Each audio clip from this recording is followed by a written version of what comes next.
Baadhi ya wakulima katika shamba la unyunyiziaji la Hola walalamikia kuvamiwa na ndege wanaoharibu mazao yao. Wakulima hao wakiwemo wa mimea ya pojo wanasema shamba la Hola limevamiwa na ndege wanaoharibu mpunga, alizeti na pojo.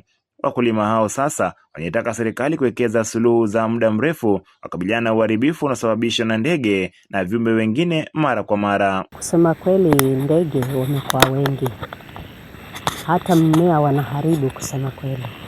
Na ukijaribu kujisaidia, sababu hata ukiweka vibarua hapa, ndege ni wengi sana wanaharibu mmea.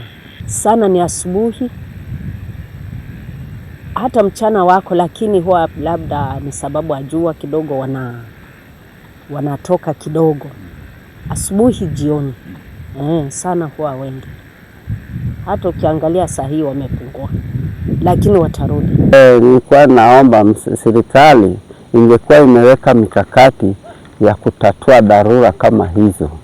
So that wakati wamepata hii habari ya hizi mandege, tunasaona vitu kama drones zikikuja huko asubuhi saa 12 zinasobambana na hizo ndege zinawafukuza, ama ndege wenyewe yenye ya kupaa juu ikuje hapa ya kuwafukuza.